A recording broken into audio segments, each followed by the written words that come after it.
Essa é a minha dúvida. Já vamos começar por aí. A magia é real? Existe o lance da magia? Ou o poder de Deus é mais forte do que a magia e impede que a magia tenha resultado? Sempre tive essa dúvida. Porque senão, o que eu sempre pensei? Quanto mais a pessoa é famosa e bem-sucedida, mais gente quer ver ela no chão. Exatamente. Então mais gente tá fazendo magias ou desejando... Sim, chama o Exu rasteirinha pra derrubar a pessoa, né? E aí? Então é o seguinte, se você tem uma vida reta diante de Deus, tá no centro da vontade de Deus, você não tem por que temer. Né? A Bíblia diz que 1000 cairão ao teu lado, 10.000 do outro lado. Mas tem um versículo que eu acho mais importante, que está em Provérbios 26:2, e diz que maldição sem causa não encontra pouso. Mas ele também faz uma alegoria, assim como a andorinha, né? Assim como os pássaros, são aves migratórias. Então a andorinha vai e vem. Então, se você não dá esteio para a bruxaria cair, você não dá hospedeiro para ela precisa de um hospedeiro para crescer. O vírus precisa de um hospedeiro para crescer. Então, maldição sem causa não encontra pouso. Se você não der a causa, a legalidade, a legitimidade, você é uma pessoa que procura ter uma vida reta, né? Essa maldição não funciona em você.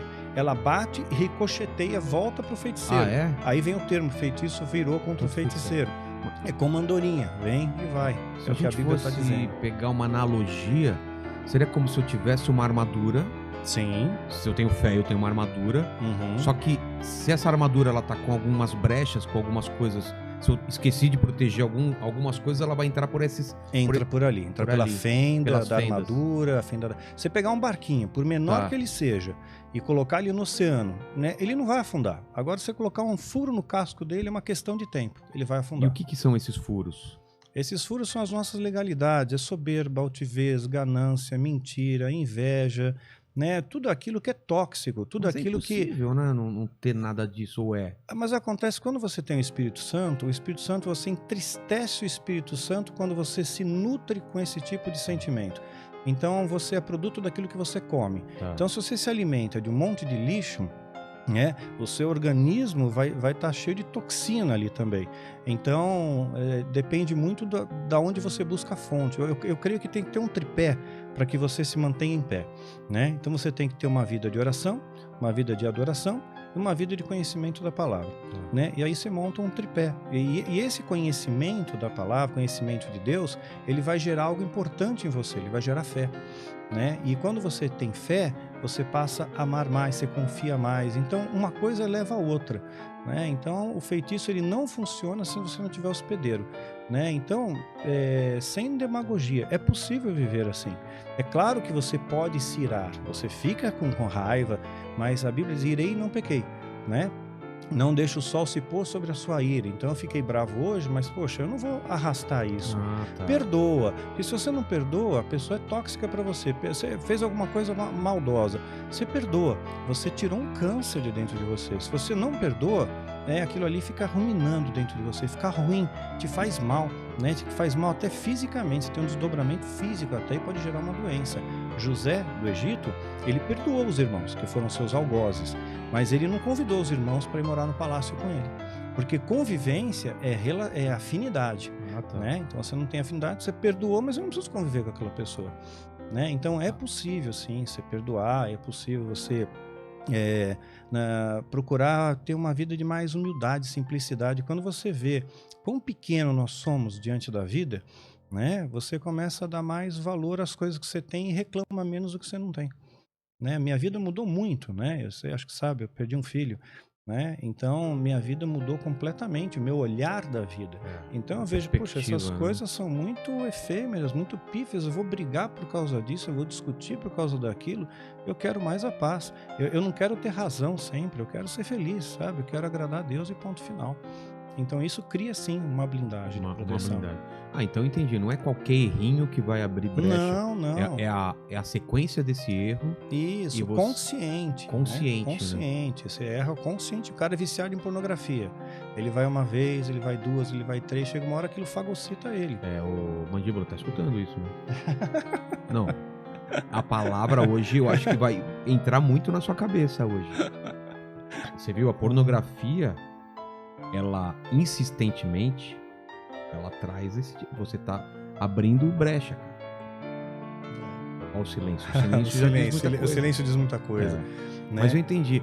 E esse lance do feitiço, da magia e tal, ela pode ser feita com intenção e pode ser feita também sem intenção, né?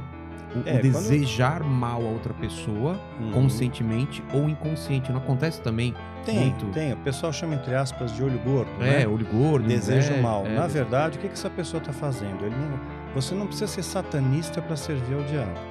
Né? Não é necessário isso, né? Basta você vibrar numa frequência negativa. Né? Então, nós produzimos energia térmica, energia cinética, energia acústica, que eu estou falando, né? Então, estática, nós produzimos energia. Aí, se eu vibrar numa energia negativa e desejar o seu mal, tiver ódio de você, eu estou vibrando uma energia negativa e estou jogando isso para você. Fizeram uma experiência com plantas. Tem até um livro chamado O Segredo... o Mundo Secreto das Plantas. Incrível esse livro, eu recomendo para todo mundo ler. Fantástico, né? E também tem o Mundo Secreto das Árvores, né? Que é fantástico. Então a planta, fizeram a experiência, sabe aqueles caçadores de mitos? Tem um programa. Eles fizeram essa experiência. Você digitar lá no Google caçadores de mitos e tal. Eu sei que já fizeram experiência também de música clássica e música mais agitada, que as plantas reagem a isso. Reagem. E mais ainda, o cara pensou.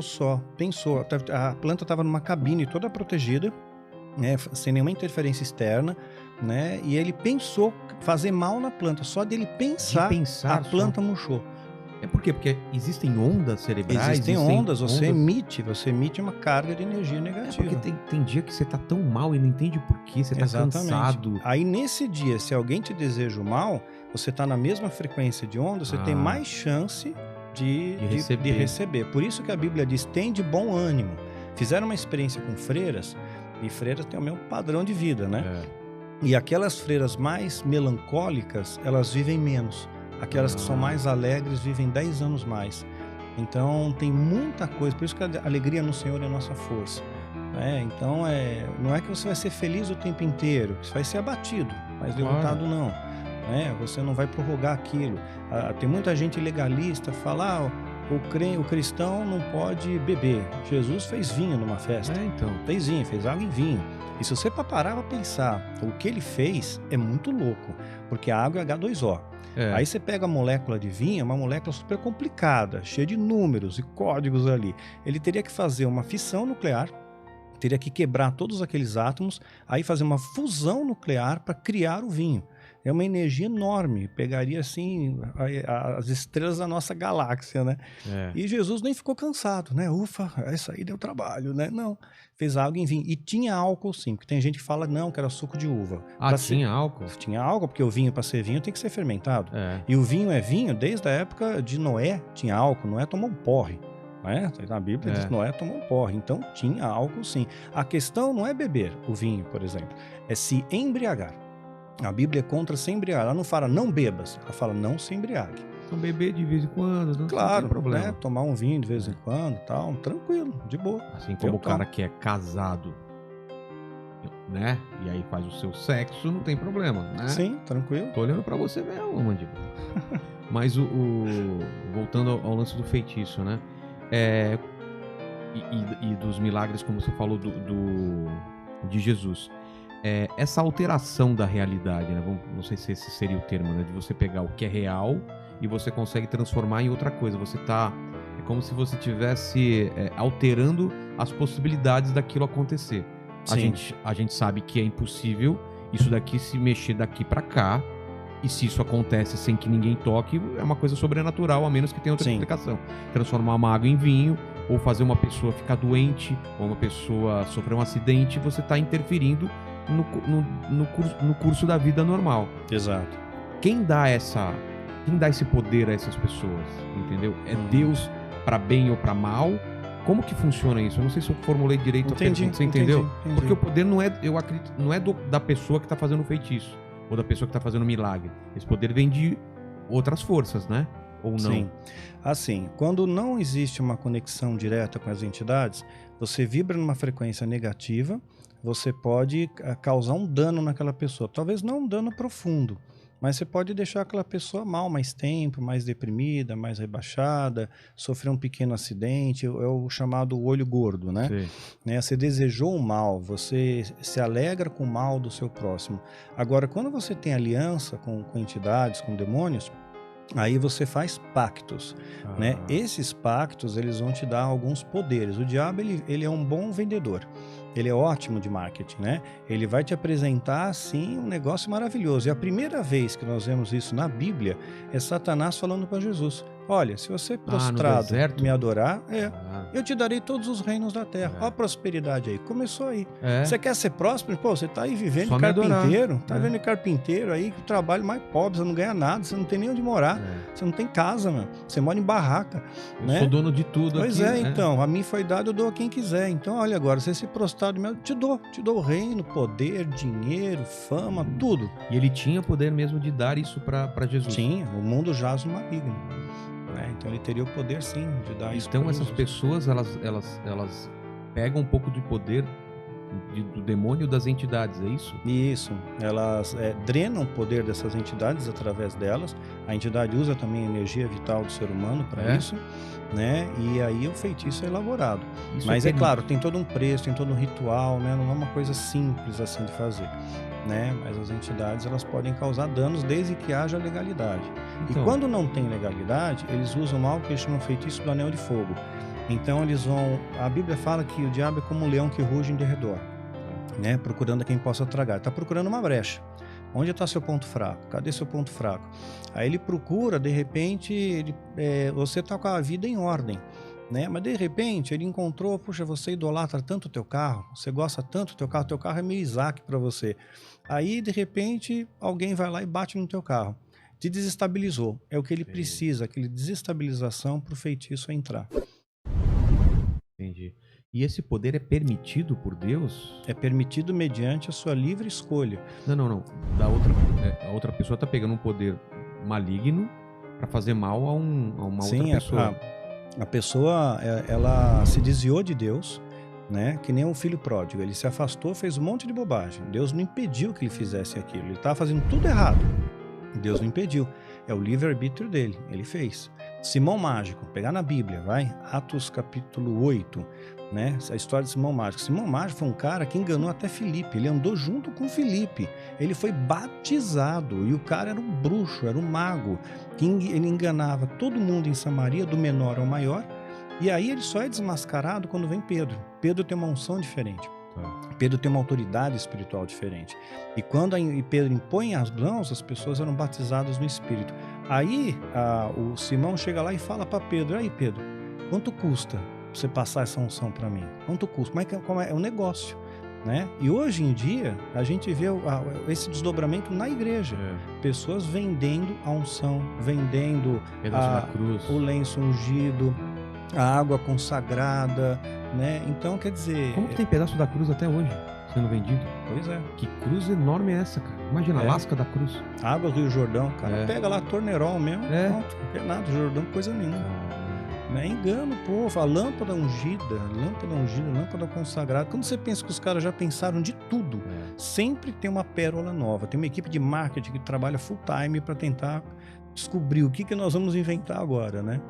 Mas a gente tá falando sobre poder maligno, eu queria tentar voltar, porque é um assunto muito interessante que eu já li bastante e tenho muitas dúvidas. Então vou voltar lá para trás. Eu sempre tive dúvida entre todos esses termos aqui. Teve o Rina, a gente conversou um pouco sobre isso.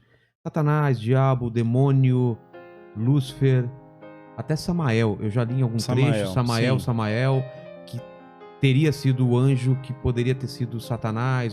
Sim, isso está nos apócrifos, né? Eu acho que é Enoque, que eu pesquisei também para o livro que eu estou escrevendo. Qual que é a história de Lúcifer? E é mesmo aquela que ele era um anjo invejoso e desejou ser Deus? De onde vem isso? Ele era um anjo bonito, belo, né? Portador de luz. E ele tinha uma unção. Ezequiel 28 diz que ele era o querubim ungido. Ungir significa separado, santificado. Ele tinha uma missão especial. E você não consegue invejar ninguém se você está longe daquela pessoa. Você tem que estar perto. Quando você está perto, você inveja. Então ele está perto de Deus, ele tinha uma proximidade com Deus, ele começa a invejar. E ele quis ser Deus. É o que fala em Isaías. Subirei acima das mais altas nuvens e serei semelhante ao Altíssimo. Ele queria ser como Deus.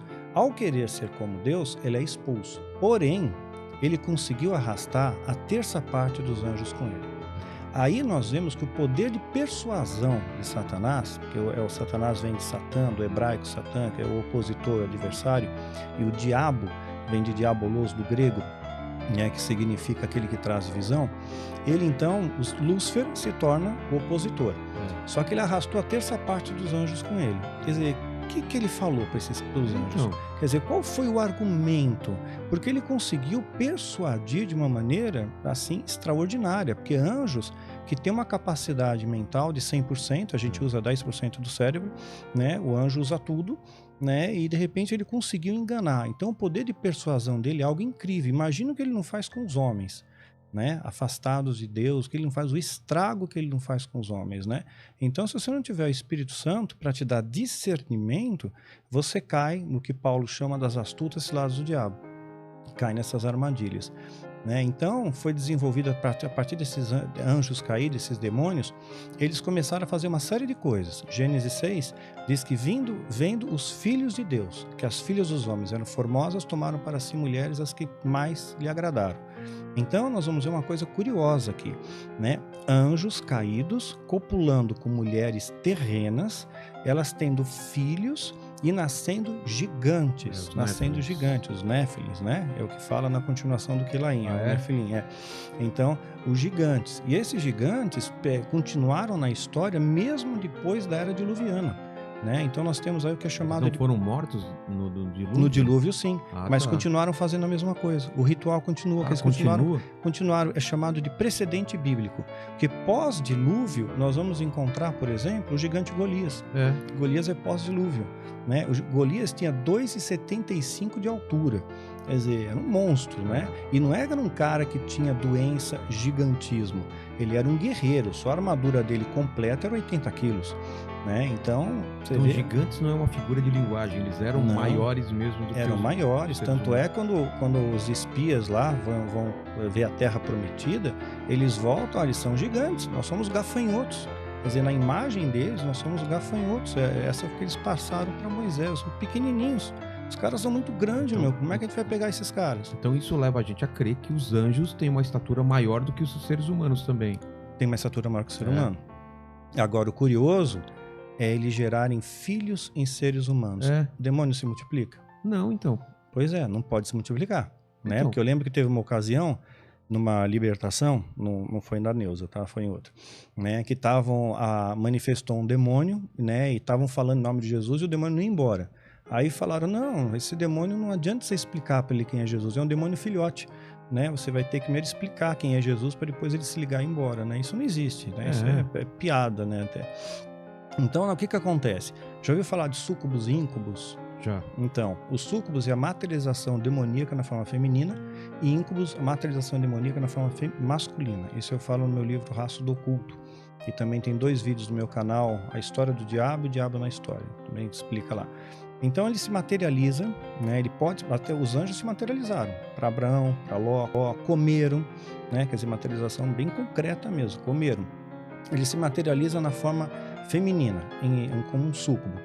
Isso, veja bem, não pode acontecer em qualquer lugar, tem que ser no ambiente ritualístico. Um anjo de Deus pode aparecer aqui, se Deus permitir, né? Mas um demônio não pode, materializado não. Não. Só dentro de um ritual, só dentro de um espaço ritual, né? E tem medidas, tem proporções, tem tudo certinho ali para poder, assim como tinha medidas e proporções para a construção do tabernáculo, e uma vez obedecidas medidas, obedecidos os rituais que Deus estabeleceu, o Shekinah de Deus se manifestava.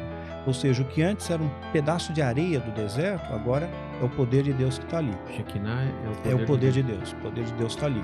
A glória de Deus, né?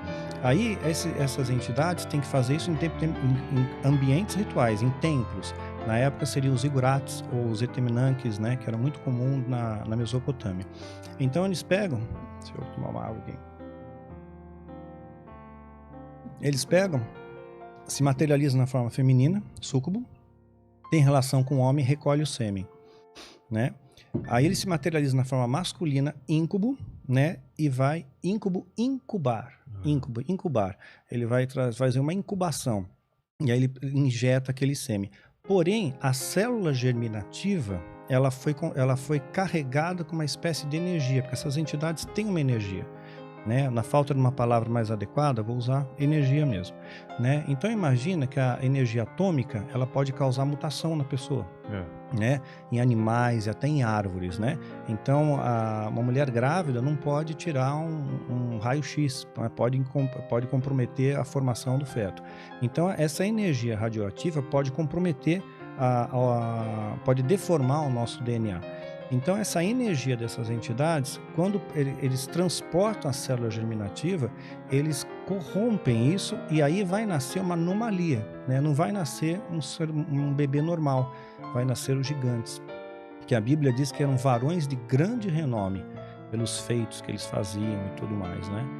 Então, são alguns feitiços de alta magia que já remontam desde a época da Mesopotâmia, né? Isso é antigo, os sumérios tinham, os acádios tinham, os egípcios, os astecas, incas, maias, né? Machu Picchu, isso está pelo mundo inteiro. Os caras chamavam de semideuses, né? Devia ter várias denominações. Exato, essa ideia mesmo, semideuses. Filho dos deuses, né? Com as mulheres. Exato. E isso então não foi interrompido com o dilúvio. Mas não. O dilúvio, a intenção do dilúvio era interromper isso e outras coisas. Era, né? acabar com tudo, né? Só que eles continuaram fazendo. Por isso que teologicamente a gente chama isso de precedente bíblico. É algo que continuou ocorrendo e a gente vê evidência disso. Teve evidência, por exemplo, né, o gigante Golias. Teve outros também. Mas hoje em dia ainda pode acontecer ou não? Hoje não. Hoje eles aprimoraram, digamos, essa engenharia genética, né? Com o passar do tempo, o diabo ele tem uma natureza psicomotora. Então ele muda na medida em que ele aprende.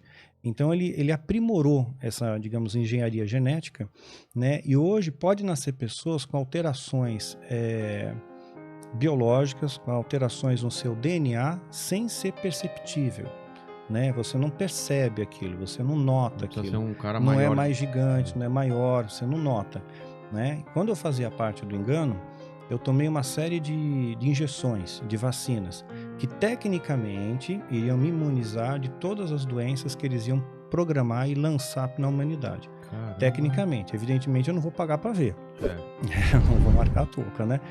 Mas tecnicamente sim, porque eles estão planejando tudo isso. E quando a gente vê em final dos tempos, se você quiser me interromper, você interrompe, porque eu falo pra caramba. Tá? Não, depois eu vou voltar lá pra história do demônio, que eu quero perguntar mais uma coisa. Tá bom, então volta pro demônio aí pra gente fechar o demônio. Então vamos lá. Lúcifer caiu junto com 1/3 dos anjos. Caiu pra onde? Pra terra. Não foi pro inferno? Não, veio pra terra, tá escrito. Jesus ele disse: eu vi Satanás como um raio cair do céu, né? Veio pra terra, na nossa dimensão, ele tá aqui, ele tá atuando, o mundo jaz o maligno. Satanás tentou Jesus no deserto, ele estava ali, fisicamente no deserto, não numa outra dimensão. Eu achei que ele estava no inferno e conseguia atuar aqui no inferno. O que é um inferno, então? Seria uma prisão espiritual. Algumas dessas entidades estão presas ainda, né? Por exemplo, Abaddon, é falado em Apocalipse que ele vai ser liberto, né? No momento certo ele vai ser liberto e ele vai guiar toda uma horda de demônios que vai fortalecer ainda mais o poder do anticristo. Mas eles estão aí, estão soltos. Então o Lúcifer caiu para a terra junto com os anjos, os anjos caídos, esses demônios. E aí, daqui da Terra, ele não saiu mais. Não, ele está preso nessa dimensão terrena. Você vê o tamanho do universo. Quando você imagina o tamanho do universo, a nosso planeta é um pontinho no universo. Ele está preso nesse pontinho, né? Então não é legal para ele também. Então ele vai causar o máximo de dano possível ao homem, porque Deus fez o homem à sua imagem e semelhança, né? Essa é uma das questões que fez também com que ele se rebelasse contra Deus. Né, ele não aceitava? Não aceitava. Que tivesse sido feito um outro ser, outra criatura. Uma outra criatura, imagem e semelhança de Deus.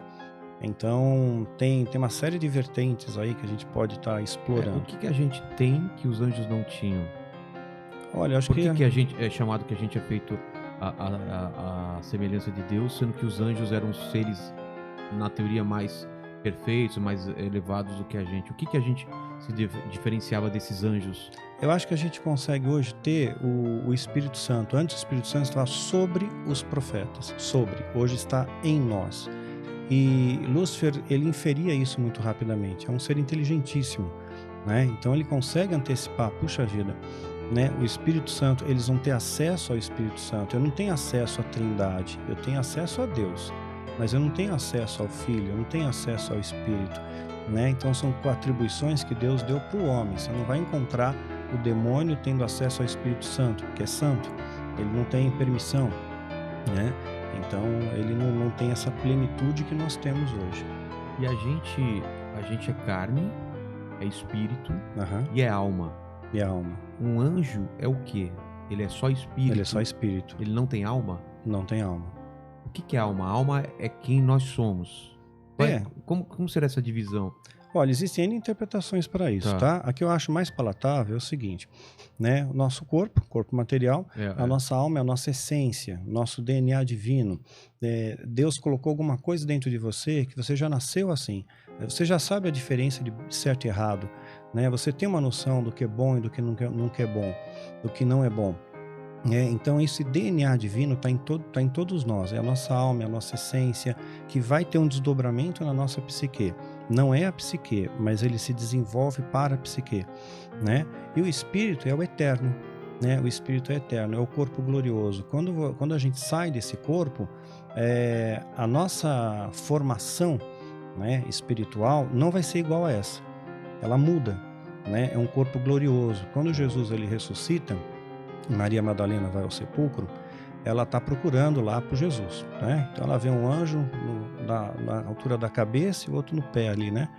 E fala, poxa, cadê Jesus? Por que eles estão nessa posição? Porque eles estão guardando algo importante. Era assim que eles guardavam a Arca da Aliança, um anjo de cada lado, né? Cobrindo a arca. Então, e também é dito que quando Pedro chegou no túmulo, Pedro, João chegaram para ver, então o sepulcro aberto, como Maria falou, eles viram um lenço enrolado num lugar à parte. Os lençóis estavam no chão, mas o lenço da cabeça estava enrolado num lugar à parte. Já tinha um costume judaico, curioso isso, e quando o judeu estava comendo, é que nem você está no restaurante, você põe o guardanapo no colo, né? Aí você acabou de comer, você joga na mesa. Você deu um sinal para o garçom, acabei. Né? Então, mais ou menos o judeu fazia isso. Então, se por acaso ele fosse levantar por algum motivo, né, ele deixava o guardanapo enrolado. Não acabei, não recolhe. Se ele só jogasse, recolhe. O servo dele recolhia. Jesus deu um sinal para nós. Olha, não acabou. Eu volto. Eu vou continuar essa história. Não terminei aqui. Né? E aí Maria Madalena está desesperada. Né? Cadê Jesus? Aí ela vê o jardineiro atrás dela. Né? E ela pergunta para o jardineiro, que era Jesus. Né? Que era Jesus. Fala, pô, onde é que você levou o Jesus? Onde é que você levou meu Senhor? Né? O que você fez com ele?